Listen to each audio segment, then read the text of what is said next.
So recently, I shared my story and explained why I transitioned from offering exclusively paid advertising for e-commerce brands to now offering a heavily relationship focused approach for all of my clients and all of the people I work with in the future. I also explained why I think that email marketing, newsletters, and email flows, and all of that stuff in between are so important for that approach, and why I think it is very important for every brand out there to focus heavily on this part of business. Why I think it is important to get that right in our current economic and also for the years to come. And after I shared that story, I received a lot of messages and comments from people who told me, yeah, I'm doing newsletters already, but I don't see results. And I wanted to highlight a couple of points, a couple of things that could be the reason why email marketing or newsletters per se aren't working for your brand as you want it to work right now.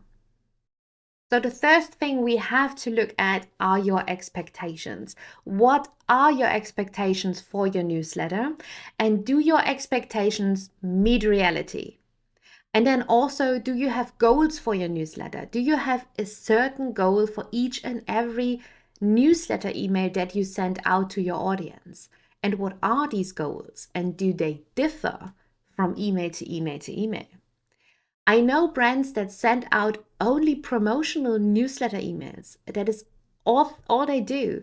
And they don't see much success because the people on your list, they don't want to receive a promotional email every other day. That's not what they opted for. A newsletter has a completely different purpose.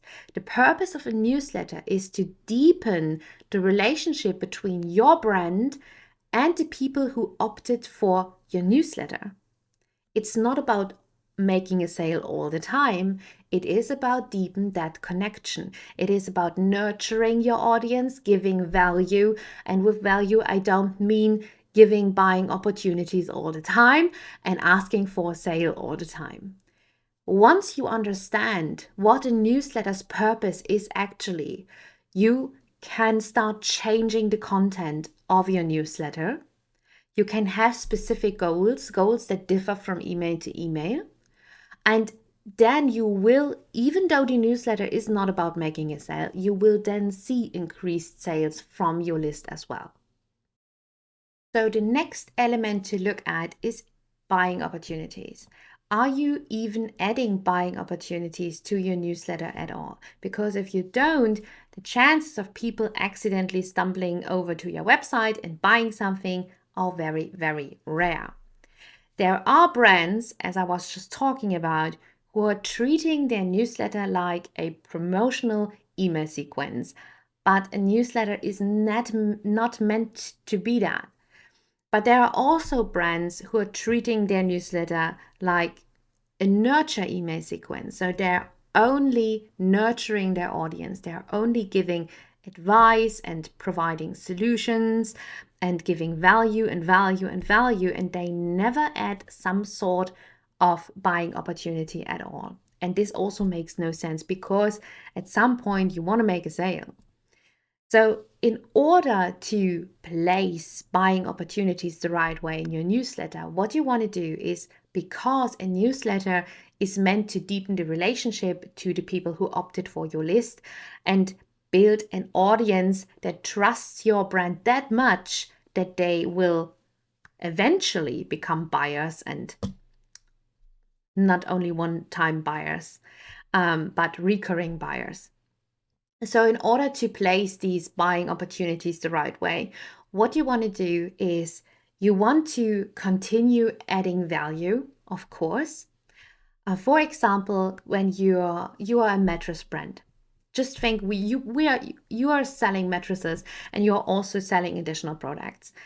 Then you probably at some point want to talk about mattress liners, and you want to talk about why it is important to have them and why it is important to use them and how to treat your mattress the right way so you're happy with it for a very long time and you don't get sick, for example.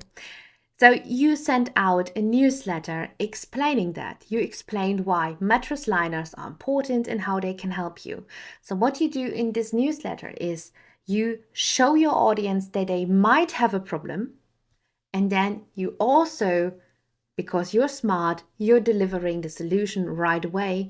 And then you're also adding a buying opportunity, which is not, again, it's not promotional sales stuff. So you're not turning this email into a promotional email. It is still a newsletter. You still add value for your audience. Maybe you also add a video because you have a video on your YouTube channel, but then you will also add a link, just a simple paragraph where you talk about that you have mattress liners on discount for the next 2 weeks. And that is how you can add buying opportunities in each and every of your newsletter, because you're allowed to do that. You're a brand, you're a business, you want to make money, and that is absolutely cool. So when your newsletter is not about a discount that you have right now, and if your newsletter is not about a sale that's going on, so it's not part of a sales campaign, and it's also not part of your nurture campaign, but it is a very normal newsletter that you send out on a weekly basis, then you want to add value. You want to deliver solutions for problems that your audience has, but you also want to add buying opportunities. Also, how frequent do you send out your newsletters? Do you send one newsletter every month? Do you send a newsletter 7 times a week? Or do you send out newsletters every other month because you continuously forget to write them? It is hugely important to test the frequency of your newsletter, because nobody can tell you what works for your brand, your products, or your audience. Even your direct competitor, who sells exactly the same and has the same audience, cannot tell you what is the right frequency for your brand. It can give you a starting point, something to work from, but you really have to test that out. So for 6 months a year, try increasing the frequency of sending out newsletters. And for the other 6 months of the year, try decreasing it. Try sending less. And then just see what happens, see how it goes. And if you see something that really doesn't work, then just cut the test and go back to what you did before. But it is very, very important to test that. Sometimes changing the frequency of a newsletter is already enough to increase its profitability to 30-40% for some of our clients. So I actually highly recommend testing that out, because it could be the element that you're missing in order to be profitable with your email marketing. Okay, and last but not least, and next to, I would say, 24 more reasons why your newsletter might not work for your brand right now, is email flows. You wouldn't think how much of an impact having the right and good working email flows implemented in your email marketing actually impact the profitability and effectiveness of your newsletter. So for example, having a very well-designed welcome email sequence in place can increase the profitability of your newsletter so much, because, for example, with a welcome sequence, what you do is you set the tone for what comes next, which will then be your newsletter.